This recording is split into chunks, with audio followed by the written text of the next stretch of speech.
Dylan Penders sat across from him, hands wrapped around a glass that he wasn't drinking from. The lad's face had gone smaller somehow, as if all the pieces that made him whole had been shifted and not put back. Paddy watched him chew the inside of his cheek, watched the way his fingers worried at a scab on the knuckle as if to stop it talking. "It's my dad," Dylan said finally, and the words dropped into the room like stones. "Bear's gone." He's not. Gone," Paddy echoed, because the alternative felt too monstrous to accept straight away. He wanted the word missing, something that left open hope, an eventual phone call, an awkward visit. He wanted so many small, reasonable things that, even as he thought them, they disintegrated. Dylan's eyes burned. "No. He's been taken, Paddy. Ray Walters, Celia Daniels, they've been using people on her farm. Bear was there. They said they'd help him with his head, with money. They kept him. He wasn't free. He worked and he didn't get paid. Sometimes he'd come home late, and he smelled funny. He'd flinch at a touch. I went up there once. I saw things. I told them I wanted him back. They laughed. They said if anyone came asking, they'd make sure we'd be the ones in trouble." Paddy felt a coldness run down him that wasn't only the winter. Bear Wolf, a man with a laugh like a rusty gate and hands like tree trunks, had been Dylan's dad for as long as Paddy could remember. He'd seen Bear at village fetes, at the vets, at the rare times when the world felt uncomplicated. The idea he'd been held in a place like a thing, traded and broken, was obscene. Why didn't you tell me?" Paddy asked. It was a stupid question. He already knew the answer. Dylan had been frightened into silence. He'd been a kid pitted against real people who knew how to frighten a child into obedience. Paddy had walked the thin line that adults make for themselves, wanting to be protective, but also knowing when stepping in would make things worse. "Because they said they'd hurt Mum and they threatened." Dylan stopped. The words dried on him like mud. "They said if anyone got close I'd be in danger. Ray's got eyes everywhere." Paddy listened. He forced himself to breathe. He forced himself not to stand up and go tearing down the road. He forced himself to be the reasonable man the village expected, even though his insides were a furnace. Outside, through the tenant's fogged window, Ray Walters walked past. He strode with the arrogant casualness of a man who knows how to make people look small. He'd been at Laurel's earlier. Paddy had seen him leave. Ray had always had that smile, the way he could turn on warmth like a tap. Paddy had never liked it. He had never liked what warmth could hide. Paddy's temper snapped. It had been a slow burn, the building of unease since Dylan came to him, the images of Bear as anything other than free, the helplessness that sits like a stone in a parent's chest, and now it lodged like a knife. He pushed back his chair so hard the legs scraped, and he was outside before his head had a chance to catch up. He found Ray in the street, at the pillar outside the bakery, one hand on the cool stone. Paddy walked up to him the way a storm walks up to a coastline, with a force that could not be ignored. He had questions, the sort of questions you throw at a man who's been smiling while someone else screamed. "Where is he?" Paddy demanded, voice flat and lethal. "Where's Bear?" Ray's eyes popped, genuine surprise for an instant before he softened, before he melted into the practiced calm of someone who thought he could talk his way out of anything. Paddy, take it down a notch. You know I'd have told you if." "Don't give me that," Paddy said. "Dylan says he's been kept. Says he's been worked like an animal on Celia's farm. He says he was scared. He says they." Ray's face changed minutely. There was a flicker of something, regret maybe or simple calculation, before his charm settled. Dylan's a kid with a wild imagination. Bear's a grown man. He's been working there on his own terms. He likes it. Ray shrugged, as if dismissing a man's suffering could be wrapped up in the billion tiny excuses that make predators sleep at night. Paddy felt his legs go soft. He reached out and pinched the pillar for balance. "Don't lie to me." Ray's smile thinned. "I'm not lying. Think about it, Paddy. I like Bear. We helped him. He's practically family. You call that help?" Paddy spat. The words came without thought. It felt like lightning had found a place inside him, and would not leave until there was damage. "You call that family? You sold him. You sold him." Ray opened his mouth. Paddy had never meant to maim. He had meant to make Ray feel the weight of what he'd done. Rage has a way of making hands do stupid things. Paddy shoved him hard, not with the controlled shove of a man who plans violence, but with the raw, animal force of someone trying to break a thing apart to see what's inside. Ray staggered, cursed, and then he laughed, the same easy laugh, the deflecting laugh, too loud for the cold air. He stepped forward, and his foot had been on that step a fraction of a second longer than needed. He hit the edge, the grit of the curb met him, and his head went with a noise that was neither a scream nor a sound you can always place after the fact. Paddy stood frozen like glass. Ray lay where he fell, a thin line of red feathering over the cobbles. People were appearing, a woman clapping a shopping bag to her chest, someone shouting for help, and Paddy felt everything shrink to the size of a coin and then vanish. He knelt because he couldn't do anything else, because kneeling was the small, practical gesture left to him in a moment that had become enormous and impossible. Ray wasn't moving. There was no subtlety. There was a stillness as complete as snow. Paddy knew the look of it. He'd seen enough injured animals and sick clients in his years as the village vet to know when it was real. He had not meant to kill Ray. He told himself that a dozen times, as if saying it could change the shape of the event already smashed into place. He told himself that he had only wanted to frighten him, to make the man understand what he had done. The thought of Bear's face in the dirt, of Dylan's small, broken mouth, of what Ray and Celia had done, it had pushed him to the edge. Police sirens came, the shriek and flash that turns a village into a stage. Paddy's mind moved through the motions because the world insists on motions. Statements, hands, names. Ross Barton and Marlon Dingle turned up almost immediately, drawn by the commotion. Ross's eyes were hard and unreadable. Marlon's face was creased with fear and something else, something like pity. "Paddy," Marlon said, and his voice was the caution of someone who'd seen a man he loved teeter on the edge 100 times and had sometimes been there to steady him. "What happened?" Paddy looked at him and could not find the words that would not crush him.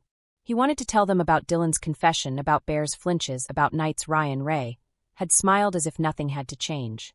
He wanted to tell Marlon that a man had been killed, and it wasn't meant to be like this. I shoved him," Paddy said. "It was he fell. He hit his head. The last words thinned into nothing. Later, under the hospital lights and the sterile hum of forensics and the careful, clipped voices, Paddy found out the truth with the dull inevitability of bad news. Ray's injuries had been catastrophic. They were told plainly: skull fracture, severe brain trauma. There was no recovery. The police took statements. Paddy answered in a voice that sounded like someone else's. He watched his own hands write on a form, watched them sign the carefully printed letters that would echo in courtrooms and gossip and nights in the years to come. No one accused him of murder right away. The village was a maze of whispers and loyalties. Some called him a coward for what he'd done. Others called him a hero for, they said, doing what any decent man would when confronted with scum. Paddy felt the labels sliding off him like rain. They mattered less than the thing that pressed under his ribs. Dylan's cry, the image of Bear as a living thing who had been used and destroyed. After the formalities were done, after the officers had taken their notes and the doctor had gone, Paddy went home because he had nowhere else to go. The cottage was smaller than it had been the day before. He sat in the dark and let the walls hold him while he tried to hold himself together. He could not unmake the shove. He could not unring the bell. In the ensuing days, while the police did their work and the village spun its theories like leaves in a stream, the truth about Bear unfurled in the way truths do when someone finally unties the knot that has been holding them tight.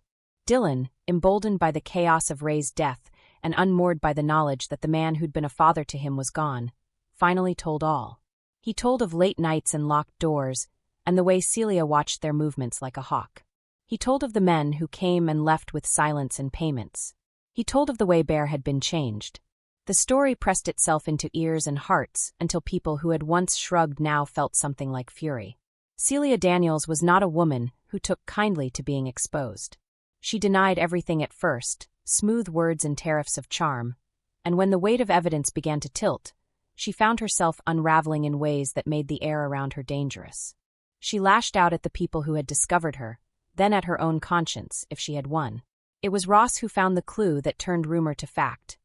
A ledger tucked behind a false board in a barn he'd been tipped off about by Marlon, who had been helping where he could while also trying not to be consumed by the knowledge that Paddy, his friend, might be facing the worst of consequences.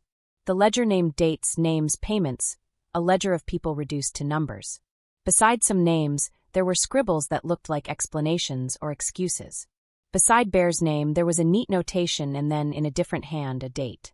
When Ross read that date aloud, the sound it made in the cold barn hung like an accusation. They had a place now. They had Celia's farm. They had a ledger that was a map. Paddy went with them because nothing in him felt like staying away. He moved like a man in a film, whom the script required to go to the place where the truth lived.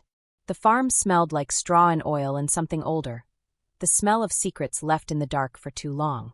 They found Bear behind a low shed, in a narrow place no human being should ever have been allowed to die.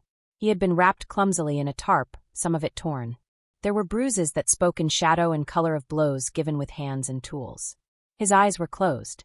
Paddy knelt beside him and lifted his face as if he could wake him, because the very act of looking seemed a kind of sacrament.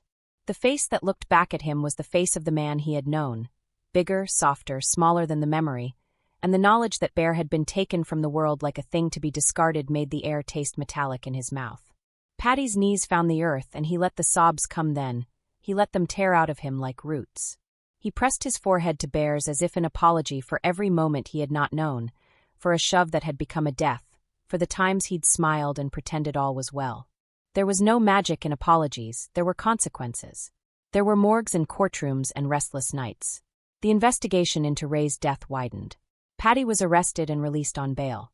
The village's eyes watched everything. The way he walked, the way he spoke, the way he didn't speak. The papers came. His name was inked under headlines. People he'd never met on the internet had opinions about whether he had been justified. Friends stood by him and sometimes did not. Marlon came every day he could. Ross was there too, quiet and tall in a way that suggested new kinds of loyalty. When Celia was questioned, her mask cracked. The ledger, the testimony of Dylan and others who'd been trapped, the physical evidence at the farm, it was a net that pulled tight. She began to talk, a little at first, and then in rushes. Her voice was not full of contrition. It was full of the brittle, desperate calculus of a woman who had been found out.